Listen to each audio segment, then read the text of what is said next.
नेपाल राष्ट्र बैंकले आर्थिक वर्ष 2072-73 का लागि मौद्रिक नीति बिहीबार सार्वजनिक गरेको छ। राष्ट्र बैंकका गभर्नर डाक्टर चिरञ्जीवी नेपालले नयाँ मौद्रिक नीति सार्वजनिक गर्नुभएको हो।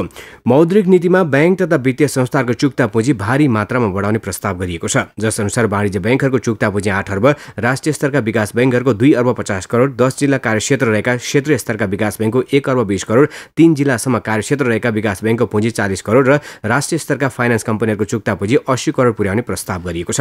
यस्तै 1 देखि 3 जिल्ला कार्यक्षेत्र भएका वित्त कम्पनीहरूले 50 करोड पुर्याउनु पर्ने व्यवस्था राष्ट्र बैंकले गरेको छ।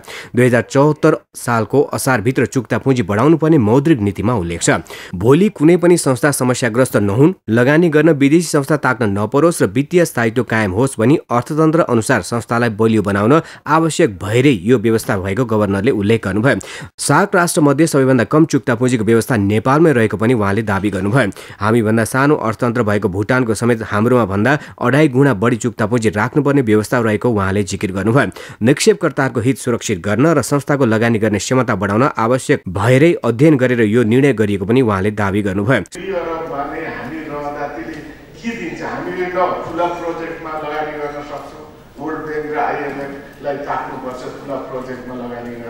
कुनै राम्रो प्रोजेक्टमा लगानी गर्नु पर्यो, अलिकति पुँजीवाला भने सकिँदैन, 8-10 वटा ब्याङ्क हुनुपर्छ।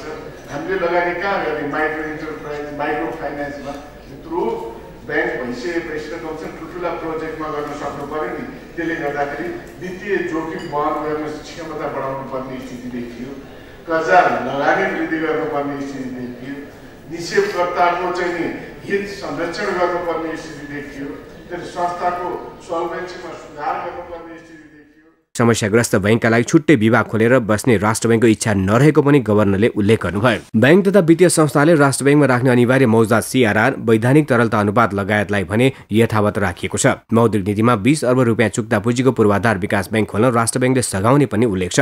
मौद्रिक नीतिमा नयाँ बैंक तथा वित्तीय संस्था खोल्न इजाजत दिने नीतिमा पनि अध्ययन गरी पुनरावलोकन गरिने जनाइएको छ। गभर्नर नेपालले आगामी वर्ष मुद्रास्फीतिलाई 8.5% सीमित गरी 6% आर्थिक वृद्धि हासिल गर्न सहयोग पुग्ने गरी आवश्यक मौद्रिक व्यवस्थापन गरिने पनि उल्लेख गर्नुभयो। बैंकरहरूले भने चुक्ता पुँजी वृद्धिका लागि समय अपुग भएको बताएका छन्। नेपाल बैंकर संघका अध्यक्ष उपेन्द्र पौडेलले चुक्ता पुँजी बढाउनु जरुरी भए पनि समय अवधि अति कम भएको बताउनुभयो। 2 वर्षमा 4 गुणा पुँजी पुर्याउनु अत्यन्तै जटिल भएको उहाँको भनाइ छ। 2 अरबबाट 8 अरब एकैचोटि पुर्याउने भन्ने कुरो चाहिँ नि ज्यादा नै गाह्रो जटिल चाहिँ समस्या हो। धेरै नै गाह्रो अवस्थामा चाहिँ हुन्छ। सिस्टम चाहिँ 2 वर्षको लागि 2 वर्षको मात्रै टाइम दिएको छ, यो गर्नुपर्छ।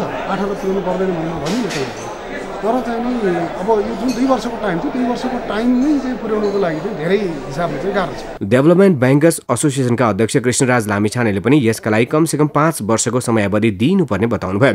बलपूर्वकको मर्जर र एक्विजिसन जोखिमपूर्ण हुने उहाँको तर्क छ। सरकारी निकायले पैसा हालिदिने भए त जति नै हाल्न सक्थ्यो। नेपालका सरकार जस्तो वाणिज्य ब्याङ्कको कुरा हो, सरकारले पैसा हालिदियो 10 अर्ब पुर्या होइन, सरकारले पैसा 10 अर्ब पुर्या। तर प्राइभेट सेक्टरको ब्याङ्कहरूलाई यति छिटो नै पैसा हाल भनेर भन्नु त्यति सही चाहिँ होइन, गाह्रो चिज हो। तर इन्डाइरेक्टली भनियो के भने पैसा हाल्छ भने हाल्नु, नहाल पनि मर्जर हो। मर्जर हुनु नकारात्मक कुरा होइन, मर्जर अत्यन्त सकारात्मक पनि हो। तर मर्जर हुनुलाई पनि धेरै कुराहरू मिल्न पनि हुन्छ कल्चर। ब्याङ्कर चन्द्र ढकालले पनि मौद्रिक नीति सकारात्मक भए पनि चुक्ता पुँजी बढाउन समय भने अपुग भएको उल्लेख गर्नुभयो। कमर्सियल ब्याङ्कको चाहिँ पुँजी वृद्धिको चाहिँ कुराहरू आएको छ। अहिले सरसर्ती चाहिँ हेर्दाखेरि 4 टाइम्स चाहिँ बढेको चाहिँ कमर्सियल ब्याङ्क हो। अब यसले चाहिँ जस्तो यो 2 वर्षको टाइम पिरियडमा पुँजी बढाउनका लागि अलिकति चाहिँ टाइम चाहिँ छोटो हो कि टाइम दिएको भन्ने चाहिँ एसियाली विकास बैंक एडीबीको सहयोगमा सञ्चालित आयोजनाहरूको पनि कार्यान्वयन निराशाजनक देखिएको छ। एडीबीको सहायतामा नेपालमा सञ्चालित आयोजनाहरूको सोमबार काठमाडौँमा सम्पन्न त्रिपक्षीय प्रगति समीक्षा बैठकमा आयोजनाहरूको प्रभावकारितामा व्यापक सुधार गरिनुपर्ने देखिएको हो। अर्थ मन्त्रालय र एडीबीको संयुक्त आयोजनामा नेपालमा पहिलो पटक सरकारवाला 3 पक्ष आयोजना, एडीबीका पदाधिकारी र मन्त्रालयको सहभागितामा यस्तो बैठक भएको हो। नेपालमा अहिले एडीबीको सहयोगमा झण्डै 2 खर्ब रुपियाँ बराबरको आयोजनाहरू सञ्चालनरत छन्। बैंकको नेपालमा 1 अर्ब 95 करोड डलर राशिको ऋण तथा अनुदान सहयोग पुगेको छ। यसमध्ये जुन 30, 2015 सम्म 56% अर्थात् 1 अर्ब 9 करोड डलर बराबरको समझदारी नै हुन बाँकी छ। 73% अर्थात् 1 अर्ब 4 करोड डलर बराबरको खर्च गर्नै बाँकी छ। समीक्षा बैठकमा आयोजना कार्यान्वयनका चुनौतीबारे विस्तृत छलफल गरिएको थियो। एडीबीका दक्षिण एसिया महानिर्देशक हुन किमले आयोजनाहरूको कामप्रति असन्तुष्टि जनाउनुभयो। उहाँले भूकम्पीय आपतकालीन सहयोग परियोजना तत्काल कार्यान्वयनका लागि पुनर्निर्माण प्राधिकरणलाई पूर्णता दिई क्रियाशील बनाउन सरकारको ध्यानाकर्षण गराउनुभयो। मेलम्ची खानेपानी आयोजना, त्रिभुवन अन्तर्राष्ट्रिय विमानस्थल स्तरोन्नति र अन्य विद्युतीय प्रसारण लाइनका महत्त्वपूर्ण ठूला पूर्वाधार आयोजनाहरूले विभिन्न चुनौती सामना गरिरहेको र ढिलाइ भइरहेको प्रति पनि उहाँले असन्तुष्टि जनाउनुभयो। यिनका समस्या समाधानमा गम्भीर हुन पनि उहाँले आग्रह गर्नुभयो। ठेकेदारका काम कारबाहीप्रति प्रभावकारी अनुगमन गरी असक्षमहरूलाई हटाइहाल्न पनि उहाँले सुझाव दिनुभयो। परियोजनाहरूमा निर्देशक, लेखा अधिकृतहरूको छिटो फेरबदल गर्ने र कमजोरहरूलाई पठाउनाले पनि कार्यान्वयनमा प्रतिकूल प्रभाव पारेको एडीबीले जनाएको छ। काठमाडौँ उपत्यका खानेपानी लिमिटेडमा बलियो नेतृत्व आवश्यक भएकोमा पनि किमले जोड दिनुभयो। नेपालमा लगानी आवश्यक छ। एडीबीले अझै लगानी बढाउन सक्ने भए तापनि नेपालको खर्च गर्न सक्ने क्षमतामा सुधार नभए यो अवसर गुमाउने किमले चेतावनी दिनुभयो। अर्थ सचिव सुमन प्रसाद शर्माले आयोजनाहरूको प्रभावकारिता बढाउन मन्त्रालयबाट सक्दो सहयोग रहने प्रतिबद्धता व्यक्त गर्नुभयो। यस वर्ष बजेट कार्यान्वयन वर्षकै रूपमा मनाउन लागि र यसमा सुधार आउने पनि उहाँले दावी गर्नुभयो। मन्त्रालयका सहसचिव एवं वैदेशिक सहयोग समन्वय महाशाखा प्रमुख मधुकुमार मरासिनीले सबै पक्ष एकै ठाउँमा बसेर मिहिन रूपमा छलफल गर्दा समस्या समाधान गर्न सहज हुने र प्रभावकारिता बढ्ने विश्वास व्यक्त गर्नुभयो। हाम्रो आयोजनाहरू कार्यान्वयनमा अझै पनि हाम्रो एकदमै सुस्तता देखियो हैन, र धेरै चाहिँ कस्तो भने आफूले गर्नुपर्ने कामहरू पनि टाइममा नगरिदिने, फलोअपहरू समयमा नहुने, अनि कन्ट्र्याक्ट अवार्ड्सहरू समयमा नहुने, डिस्बर्समेन्ट समयमा क्लेम नगरिँदाखेरि नेपालको जति किसिमको प्रगति हुनुपर्ने त्यो नभएको देखियो र आज त्यो इस्युजहरू आइडेन्टिफाई भएको छ। अब त्यो सबै हामी चाहिँ संबन्धित मन्त्रालयमा सर्कुलेट गरेर त्यो आज चाहिँ पत्ता लागेको समस्याहरू समाधान गर्न हामीले प्रयास गर्छौँ। नेपाल चिनी उद्योग संघले क्रसिङ सिजनका लागि उखुको अधिकतम मूल्य प्रति क्विन्टल 380 रुपैयाँ मात्रै कृषकलाई दिन सक्ने जनाएको छ। संघले बुधबार काठमाडौँमा पत्रकार सम्मेलन गरी सरकारले तोकेको प्रति क्विन्टल 461 रुपैयाँ कुनै पनि हालतमा भुक्तानी गर्न नसक्ने जनाएको हो। सरकारले एकतर्फी रूपमा मूल्य तोकेको भन्दै संघले सरकारको निर्णय मान्य नहुने जनाएको छ। संघका अध्यक्ष शशिकान्त अग्रवालले सरकारले एकतर्फी रूपमा उखुको मूल्य निर्धारण गरेको आरोप लगाउँदै त्यो मान्य नहुने बताउनुभयो। सरकारको निर्णयले चिनी उद्योग बन्द हुने अवस्थामा पुगेको संघको भनाइ छ। कृषकले भने 475 रुपैयाँ लागत पर्ने भन्दै सोही अनुसार मूल्य निर्धारण गरिनुपर्ने माग गर्दै आएका छन्। संघले सरकारले समयमै समस्या समाधान नगरे सबै चिनी उद्योग बन्द गर्ने चेतावनी समेत दिएको छ। संघले चिनी उद्योगबाट उत्पादित विद्युत राज्यले खरिद गरिदिनुपर्ने, चिनीको तिब्बती निकासी खुला गर्नुपर्ने र चिनी आयातमा पूर्ण रूपमा प्रतिबन्ध लगाउनु पर्ने जस्ता माग पनि अघि सारेको छ। वैदेशिक रोजगारीमा जानेका लागि सरकारले लागू गरेको निःशुल्क भिसा र टिकटको विरोधमा आन्दोलन गर्दै आएका व्यवसायीहरूले आन्दोलन फिर्ता गरेका छन्। वैदेशिक रोजगार व्यवसायी संघले आइतबार पत्रकार सम्मेलन गरी सरकारसँग भएको सहमति र आन्दोलन फिर्ता गरिएको विषयमा जानकारी गराएको हो। सरकारले लागू गरेको निःशुल्क भिसा र टिकटको विरोध गर्दै आए पनि व्यवसायीहरू अन्ततः उक्त व्यवस्था स्वीकार्न सहमत भएका हुन्। शनिबार अबेर राति श्रम तथा रोजगार मन्त्रालय र वैदेशिक रोजगार व्यवसायीका प्रतिनिधि बीच 31 बुँदे सहमति भएको थियो। सहमति अनुसार सरकारले लागू गरेको निःशुल्क भिसा र टिकटको प्रावधान लागू गर्ने, निःशुल्क भिसा र टिकटमा काम गर्न विदेश गएकाहरू व्यवसायको कमजोरीका कारण अलपत्र परे व्यवसायीहरूले नै नेपाल झिकाउनु पर्ने र कामदारका कारण भए कामदारले नै स्वयं खर्च गरेर नेपाल आउनुपर्ने सहमति भएको संघका महासचिव रुहन गुरुङले बताउनुभयो। यस्तै सरकारी निर्णयबारे अध्ययन गर्न एक कार्यदल पनि गठन गर्ने सहमति भएको छ। कार्यदलले खाडी मुलुकका 6 देश र मलेसियामा स्थलगत भ्रमण गरेर प्रतिवेदन तयार पार्नेछ। सरकारले गत असार 21 गतेदेखि खाडी देशका 6 र मलेसिया गरी 7 देशमा निःशुल्क भिसा र टिकटको प्रावधान लागू गरेपछि व्यवसायीहरू काम ठप्प पारी आन्दोलनमा उत्रिएका थिए।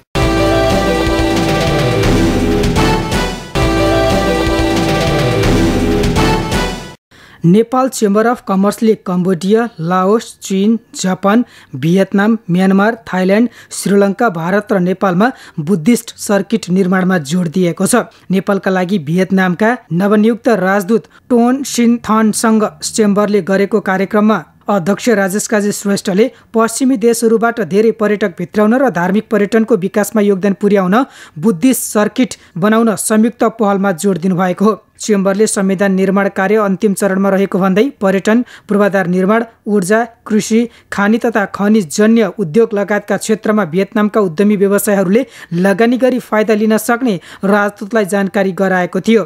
राजदूत थनले नेपाल र भियतनाम बीचको आर्थिक, सामाजिक, सांस्कृतिक तथा निजी क्षेत्रको विकासमा आफू अधिकतम प्रयासरत रहने बताउनुभयो। प्रसिद्ध धार्मिक स्थल मनोकामना जोड्ने नेपालमै नमुना बनेको केबल कारमा भूकम्पपछि यात्रु घटेका छन्। वैशाख 12 अघिसम्म सामान्यतया दैनिक 1500 देखि 2000 यात्रु चढ्ने केबल कारमा अहिले मुस्किलले 500 यात्रु पुग्छन्। 800 भन्दा बढी यात्रु भए भने केबल कार नाफामा चल्छ। वैशाख 12 यता केबल कार नियमित जसो घाटामा चलिरहेको मनोकामना दर्शन प्रणालीका स्टेसन म्यानेजर DN कायस्थले बताउनुभयो। अन्तर्राष्ट्रिय स्तरमा समेत सफल प्रोजेक्टको रूपमा परिचय बनाएको मनोकामना केबल कारले भूकम्पपछि यात्रु संख्या कम हुँदा समेत सेवा दिन भने छाडेको छैन। भूकम्पले केबल कारमा कुनै क्षति नभएको मनोकामना दर्शन प्रणालीले जनाएको छ। असार महिनामा मलमास पर्दा र साउन महिनामा बलि नचढ्दा पनि मनोकामनामा भक्तजन घटेपछि केबल कारमा यात्रु घटेका हुन्। यात्रु घटेसँगै वैशाख 12 देखि असार मसान्तसम्म केबल कारलाई करिब 7 करोड घाटा लागिसकेको कायस्थले जानकारी दिनुभयो। भूकम्पपछि बन्द भएर करिब 40 दिनपछि चलेको केबल कार त्यस यता नियमित चलिरहेको छ। बिहान 9 देखि साँझ 5 बजेसम्म यात्रुले केबल कारबाट सेवा पाउँछन्। यात्रु कम हुँदा समेत भूकम्प पीडित मनोकामनाका स्थानीयलाई आउजाउ गर्न सजिलो होस् भन्ने उद्देश्यले केबल कार नियमित चलाइरहेको म्यानेजर कायस्थले जानकारी दिनुभयो। केबल कार चढ्ने यात्रु भक्तजन कम हुँदा गाउँ विकास समितिको करको दायरा पनि घट्ने गाविस सचिव नारायण सापकोटाले बताउनुभयो। मन्दिर जीर्णोद्धारको क्रममा भत्काइएको भए पनि बाहिरबाट नियमित पूजा भइरहेकाले भक्तजनलाई आउन समेत मन्दिर जीर्णोद्धार समितिले आह्वान गरेको छ। विद्युत प्रसारण लाइन समयमा बन्न नसक्दा दार्चुलामा उत्पादित बिजुली खेर गएको छ। अपी हाइड्रो पावर कम्पनीले दार्चुलाको नौगढ गाड साना जलविद्युत आयोजना सम्पन्न गरेर 8.5 मेगावाट बिजुली उत्पादन गर्दै आए पनि प्रसारण लाइनको काम अधुरो हुँदा बिजुली खेर गएको हो। आयोजनाले 17 महिनाको छोटो समयमा उत्पादन सुरु गरेको हो। सुदूरपश्चिमकै पहिलो विद्युत उत्पादन गृहको रूपमा रहेको नौगढ गाड साना जलविद्युत आयोजनाले 8.5 मेगावाट बिजुली उत्पादन गरे पनि सप्लाई हुन नसक्दा अहिले बढीमा 3 मेगावाट उत्पादन मात्र सप्लाई गर्दै आएको छ। 5.5 मेगावाट सञ्चित गर्नुपर्ने बाध्यता रहेको कम्पनीका कार्यकारी प्रबन्धक सञ्जीव न्यौपानेले जानकारी दिनुभयो। नेपाल सरकारले कैलालीको अतरियादेखि दार्चुलाको चमेलिया बलाँचसम्मको 132 केबीको ट्रान्समिसन लाइन बनाउने सहमति अनुसार 94% टावर निर्माण कार्य सम्पन्न भइसकेको छ। तर पनि कतै मन्दिर क्षेत्रमा लाइन तान्दा अवरोध र कतै जग्गा मुआवजाको दाबी विरोधका कारण विगत 2 वर्षदेखि यहाँ कुनै काम अघि बढ्न सकिरहेको छैन।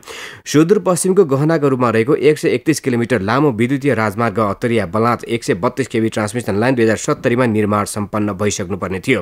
तर बैतडीमा ढलेको एक टावर पुनर्निर्माण नहुँदा तथा डडेलधुरा क्षेत्र आसपासमा रहेका 24 टावर र बैतडीका 14 टावरमा स्थानीयले लाइन तान्न नदिएका कारण समस्या भएको चमेलिया जलविद्युत आयोजनाका उपप्रबन्धक अजय दाहालले जानकारी दिनुभयो। डिसोमले आफ्नो सेवालाई थप गुणस्तरीय बनाउन नयाँ सेटेलाइटबाट टेलिभिजन सिग्नल प्रसारण सुरु गरेको जनाएको छ। कम्पनीले बुधबार पत्रकार सम्मेलन गरी एमोस4बाट टेलिभिजन सिग्नल प्रसारण सुरु गरेको जनाएको हो। कम्पनीले यसअघि इन्टेलस्याट 906 सेटेलाइटबाट टेलिभिजन सिग्नल प्रसारण गर्दै आएको थियो। नयाँ सेटेलाइट सिग्नलको प्रयोगले आफ्नो सेवामा थप गुणस्तरीयता आउने प्रमुख कार्यकारी अधिकृत सुदीप आचार्यले बताउनुभयो। अहिलेको जुन 906 भन्दा यो चाहिँ बेटर छ। यो चाहिँ नेपालमै फोकस छ। त्यसको गेन भन्छ हैन, गेन राम्रो छ। तपाईले पनि अलिक बुझ्नु होला टेक्निकल हिसाबले। त्यसले गर्दाखेरि चाहिँ ग्राहकहरूलाई जुन असुविधा हुन्छ नि त्यसलाई चाहिँ अझै मिनिमाइज गर्छौँ नि हामीले। नयाँ सेटेलाइटको प्रयोग गर्न डिसोमको एन्टेना प्राविधिकको सहयोगमा घुमाउनु पर्ने कम्पनीले जनाएको छ। हालसम्म आफ्ना ग्राहकमध्ये 90%ले एन्टेना घुमाएको र नघुमाएकाहरूलाई 2 साताभित्र एन्टेना घुमाउन पनि कम्पनीले आग्रह गरेको छ। रोटरी क्लब अफ राजधानीले काठमाडौँ स्थित सुन्दरी जल र नयाँ पाटीमा फलफुलका बिरुवा रोप्नुका साथै धान रोपाई गरेको छ। क्लबले सुन्तला, कागती र जुनारका 125 वटा बोट बिरुवा रोपेको हो। सुन्दरी जल स्थित ओख्रेनी उच्च माविमा रोपिएको फलफुलका बिरुवाबाट केही वर्षमा हुने आम्दानी विद्यालयले विद्यालयकै हितमा खर्च गर्नेछ। विद्यालयको आय आर्जनमा सहयोग पुर्याउन फलफुलका बिरुवा रोपिएको र कृषकको मेहनतको अनुभव लिन धान रोपाई गरिएको क्लबका अध्यक्ष देवेन्द्र लाल श्रेष्ठले बताउनुभयो। फलफुलका बिरुवा तथा धान रोपाईमा रोटरी क्लब अफ राजधानी सहित इनर व्हील क्लब अफ राजधानी, रोटर्याक क्लब अफ राजधानी र रोटरी सामुदायिक क्लबका 40 जनाको सहभागिता थियो। क्लबले विभिन्न सामाजिक कार्यक्रम सञ्चालन गर्दै आएको छ।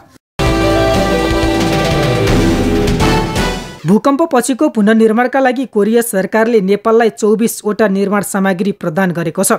कोरिया सरकारले कोरिया इन्टरनेसनल कोअपरेसन एजेन्सी कोइका मार्फत भूकम्प प्रभावित क्षेत्रहरूमा थुप्रेका भग्नावशेष हटाउन पुनर्निर्माणमा सहयोग पुर्याउन भन्दै 24वटा हेभी इक्विपमेन्ट प्रदान गरेको हो। कोरिया सरकारले 10वटा हाइड्रोलिक एक्साभेटर, 6वटा व्हील लोडर, 4वटा स्किड स्टिर लोडर र 4वटा कम्प्याक्ट मिनी एक्साभेटर उपलब्ध गराएको हो।